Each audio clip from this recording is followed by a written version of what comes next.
How's Miquel coming along for this training camp? He's doing really well. I'm really happy where he's at right now. You know, we're in our 5th week of training now, and we got a couple more week and a half here, and we're going to spar 5 more times before we go to Florida.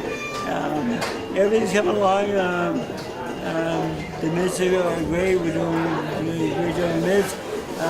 Throw more combinations in sparring is something I'm looking for, but we're getting there, and it's getting better and better every day. Tell me about his style and what's been the most challenging, for training him. Well, you know what? He's really not a challenge to train because he wants to work his ass off. I mean, this guy really works.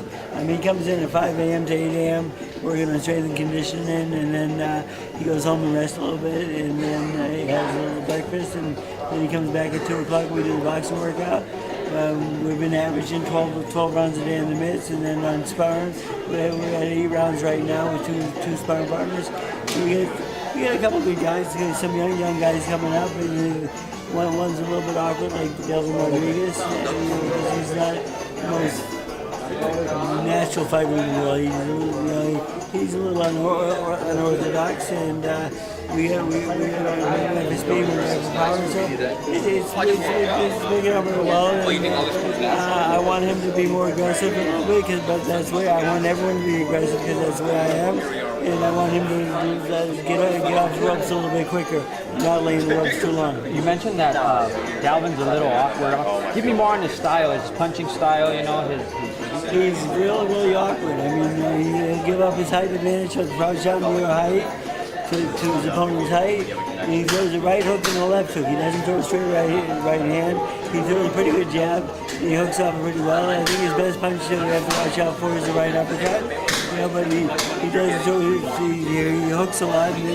They're very kind of an awkward style, but if you watch him closely, when he crouches down like that, he has to cock before he throws, and every time he does that, I think Miquel can beat him down the middle. What do you expect from Miquel come fight night? I expect him to be more explosive and give the fans a really good show. Freddie, looking at Miquel, he looks a lot slimmer than I've ever seen him in a very long time. Talk to me about that. He's on a better diet. He's working. I think he's working a lot harder. We cut down on the road work a little bit because I don't believe a fighter at his age and at his experience I don't feel like they need to run every day. They need to do cardio workouts and so forth, but we're doing on machines instead of just pounding that pavement 6 days a week. I think that was taking a lot out of him. And he's after workout yesterday, he was 2 pounds over. So his weight's been very good. I told him, I said, I think you're coming down a little bit too fast. I'd like to see a little bit more. And he told me, as much as I can. So that shouldn't be a problem. And that's why when people say maybe 60, I think sometimes he might be better off at 47 in his next fight. But it depends what comes available, of course. Is his speed gotten better because he's slimmed down? Yes, much better, yes. Footwork as well. Sometimes I have to remind him of that. Remind him of what, the speed? Yeah, he'll get a little lackadaisical sometimes and just shoot out there. And I told him, if you do that to me, I will counter it, and I will show him. And, I've got a few shots, and he's got a few in too. Freddie, you're familiar with Cotto, obviously, but did you learn anything about his abilities with this training camp, actually working with him one-on-one? Oh, definitely. The thing is, from tapes and watching him on film, you learn so much more just being in the ring with him and so forth. And he is really strong. He's a great puncher. He does have a great left hook. I have gone home and beat blood a couple of times from the body shots. Are you kidding me? I'm not kidding you. Does that happen often? First time in training. In fights, even with Manny, when you got the body pads up there, pissed blood. Jesus.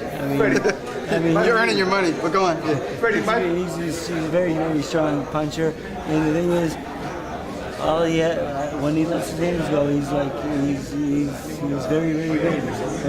And sometimes he gets a little hesitant. I won't let his hands go as much as I want. But I'm an offensive guy, so I want more.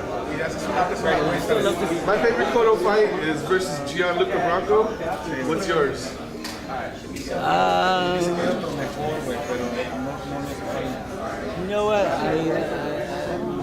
haven't even thought about that. He's been in so many good fights and so forth. You know, I'm coming with a blank right now. That's a good question, but I can't. I don't have an answer right now. Let me give you another good question I heard online. That's it. The Cotto that beat Sugar Shane Mosley for arguably the legit 147-pound champion, do you believe Floyd ducked that Cotto? You know, I don't believe fighters duck anybody. I think it's more the businessmen and the promoters and stuff that duck people. You know, because fighters aren't scared of anybody. I was a fighter once. I fight anyone in the world. I'm sure he would too. Yeah. And you know, even Mayweather, I think he would too. But like he said, if I'm undefeated right now, and they say hey, I'm fighting all these stiffs, but my promoter must be doing a good job. He said it all right there.